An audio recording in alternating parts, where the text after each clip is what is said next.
Can we put our hands together to welcome Neal on stage to share with you why the future isn't digital? Neal, please. Thank you. Thank you. Great introduction. It's great to be back speaking in Singapore. How are we today? Wait a minute, that didn't sound like Singapore. Usually we're more quiet. So, good morning, ni hao, swadika, salamat pagi, and g'day, mate, to everyone today. So thanks to Dupe and the Plug and Play team for inviting me to speak. I just finished this presentation in Canberra Airport last night at about 10 p.m. So you're the first people in the world who are going to see this. So if it's good, please tell everyone. If it's not good, my name's Dupe from Plug and Play. All right. So what I've started to notice recently that, we get all these big trends, don't we? Everyone jumps on the bandwagon, digital transformation, and the future's digital, it's all about technology, but I'm starting to realize the future is not digital. Yeah? So let me take you through why I think the future is not digital, and hope that I can convince you that there is something else, yeah? We see these slides a lot, don't we? Many of you, I'm sure, have been to conferences, and we always hear the same thing. Amazon, a big tech giant, and they own no stores. Airbnb, the world's largest kind of hotel chain, own no properties. Yeah, Uber, the world's largest transport company, own no cars. Yeah, Ant Financial, the world's largest fintech, doesn't have a bank. And we hear this all the time. This was true, but it isn't true today. Yeah, we know that Amazon acquired Whole Foods back in 2017. So now Amazon have a lot of stores. We know Airbnb this year are building houses and apartments. So they are going to own property. We know that Ant Financial in Hong Kong a few weeks ago have got a bank license. They are a bank now. And Uber have been flooding the used car market because, funnily enough, they own a huge vehicle fleet. And so these stories from the tech companies that are meant to be 100% digital are no longer true. So that's why it started to make me think maybe the future isn't digital. And we spend so much time talking about technology, don't we? Technology is, innovation's all about technology. Really? Innovation is not spelled APP, yeah? It has nothing to do with technology at all. It's not about AI, it's not about blockchain, it's not about any of the current trends. That's not innovation. I've been in technology since I was 11, yeah? I used to write assembler. In fact, back then, I had to write an artificial intelligence engine in 2 kilobytes. That includes storing the data in 2K in assembler, working on a machine that had a rubber keyboard. That is hard. The technology today has never been easier. Technology's simple today. It's just utility, yeah? But let's not confuse it with innovation. For me, innovation is very clear. It's about finding the right problem, not the symptom of the problem, not the easy problem, or sometimes the wrong problem. Find the right problem, solve it in an elegant manner. That doesn't mean it has to be beautiful, but it better not be ugly. Don't over-engineer, don't overspend, don't over-feature. Create something which fits perfectly to your problem. So find the right problem, solve it in an elegant manner that's successful. So whether that's increased citizen satisfaction, customer sat, revenue, profit, reduction in cost, whatever your measure is, successful. So find the right problem, solve it in an elegant manner that's successful. That's innovation for me, full stop.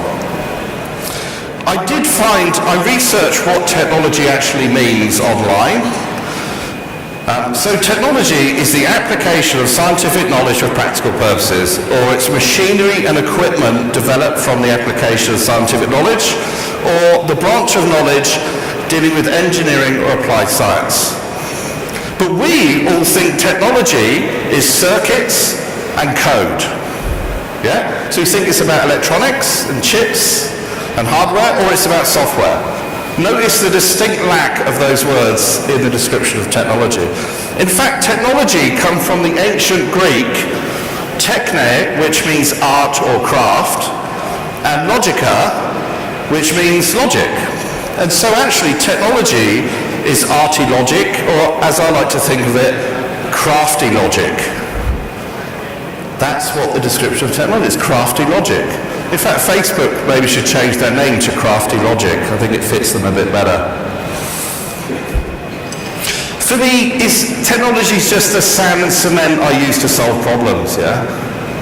If we talk to people who build high-rises and say, what sort of company are you? They say, we're a property developer. They didn't say, we're a sand and cement company, would they?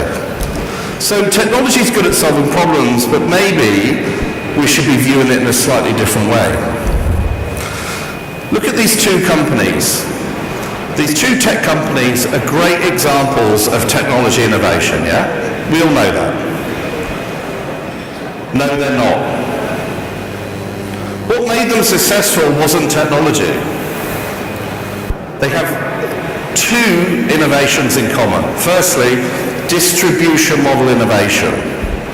The fact that on any device I could get my media for music rather than walk into a shop. It got distributed down to my phone. It's a distribution model innovation. Same with Apple, same with iTunes and Netflix. Also, it's a pricing model innovation. I don't have to buy a whole album, or I don't have to buy a single DVD or a single film. I can get a subscription on Netflix. I can buy a single song on iTunes. That is the innovation. Now, it's delivered through technology, but you see my point. If you want to be successful, understand where you're innovating and what with, because distribution model, pricing model, business model innovation is incredibly powerful things. Let me tell you a story. I was very, very honored to speak at Europe's AI and Robotics conference a couple of years ago. And I don't know why they asked me to speak on AI. I mean, in fairness, I can't even spell it. Yeah, got that one, good. And I met this guy, Garry Kasparov. Now, Garry Kasparov, for those who are younger in the audience, is the world's most famous chess player. He was the one that got beaten by the IBM AI platform, yeah? So he was the world's best chess master and got beaten by, I think it's Deep Blue, back in the 90s, 94 I think. So I went for dinner with him after the conference, and he is the smartest person I've ever met in my entire life. To try and keep up with him and the way he was thinking in the conversation, my eyes were swiveling in the back of my head. It's amazing. He's a visionary on AI and how it's going to change the world. But for some reason, he liked me. I think it's because of my dress sense and my ability to drink vodka. So he said, look, I'd love to come and see your innovation lab in Singapore next time I'm there. So about a month or so later, I got an email from him that says, hey, I'm going to be in Singapore. I'd love to see the innovation lab at DBS. So the team were really excited. So we got lots of projects running at the time in the innovation lab, many on AI, including this one from Impress.ai. And we did the tour with him, and I said, oh look, could you have a chat to the team, Garry? It'd be really great. You know, you're a legend. They'd really enjoy that. So he sat down in the room. I said, what did you think of our lab? He goes, I just come from Google X. Your lab is better than Google X. And I was like, whoa. Wait a minute. Is he just saying that because we gave him free lunch? And I was shocked. We were all shocked. He said, let me explain. I went to Google X and they showed me how they could deliver a bagel using a drone to office workers. I come to see you, and you showed me how you're inventing the future of finance globally. That's why I think you're better than Google X. So that's what I mean. Sometimes we get carried away with technology and we forget what we're doing. Why are we doing all of this? And I advise quite a few companies. There's a few of my clients in the room today. And, you know, I think we've lost sight, especially corporates have fundamentally lost sight of what they do. So I'll tell you an example, yeah? I was talking to a CEO of a bank, and I said, right, what do you do as a business? He goes, Neil, you're in banking, you know. I go, I know, humour me, tell me what you do. He goes, well, you know, we do lending, we do car loans, we do mortgages, we've got credit cards, we do SME lending, we do life insurance, we do health insurance, we do property insurance. So we do all these things. Oh, okay. I said, he goes, what do you think? I say, I think you've got it wrong. I don't think you do any of that. I think you give people security. You give them insurance. You give them their kids' education. You give them a savings and investment account for college. You power their day-to-day living. You give them a credit card. You solve their transport problems. You give them a car loan. The role of any company and startup is just solve your customers' problems. So he said, well, how can you help us change the way we operate? I said, very easy, yeah? Think about how companies, and lesser degree startups, because you're a bit smarter, think about how you build a new app or product or service, yeah? You think, right, I've got all this stuff to sell, credit cards, loans, blah, blah, blah, and then I'm going to build an app so I can sell all my products. I said, why don't you build something that doesn't sell anything? He goes, what? I go, why don't you just build something that's really successful but doesn't sell anything? He said, what's the point in that? I said, look, if you design it to be engaging, to solve your customers' problems, something they value highly and will recommend and use, and then right at the end, put in your product. So fundamentally change your design process from putting your product at the front to solving their problems with the product at the back. Very different philosophy on how you design, and that's what we use with Picture Wealth. Our philosophy was to make people financially happy, to educate them, to help them, to do what a bank should be doing, which is making their customers more financially successful. Many banks do, but also many banks monetize, yeah? So the job for a company is to solve their customers' problems. But what about the other humans, yeah? The staff. Who here agrees that working in a company is absolute joy? And you love everyone you work with, and the way it's structured is beautiful, you get the freedom, you get to live your dream in that office. Who invented work? They should be shot. I'm sorry. What a stupid idea. We go to a place we dislike, with people we really don't like, doing stuff which bores us. Who invented that? Well, guess what? It was us. But anyway, so how do you change that? How do you get your staff more inspired? A lot of people talk about culture change, like it's a mathematical model or a chart. Here's the culture, we change it to this, here's a graph. It doesn't work like that. Culture's like rubber, yeah? You stretch it, but you can't stretch it by force. You have to stretch it with inspiration. Inspire your staff to do their career's best work. Inspire them to do something different, yeah? Inspire them to learn. And then once you've stretched that culture, then you pin it into place with governance, KPIs, corporate governance, committees, to make sure it stays in that new shape. But keep inspiring, yeah? Also, we should think about our greatest asset, also known as our staff, is we should get them to be more experimental, to try new things. Think about a division in a company. So imagine a division of 1,000 people. You've got the person at the top and 1,000 staff below. And in most companies, what will happen is they invent a new product or service and the insight will come from one brain. The direction and the strategy will come from one brain, the person at the top. What a waste of human capital.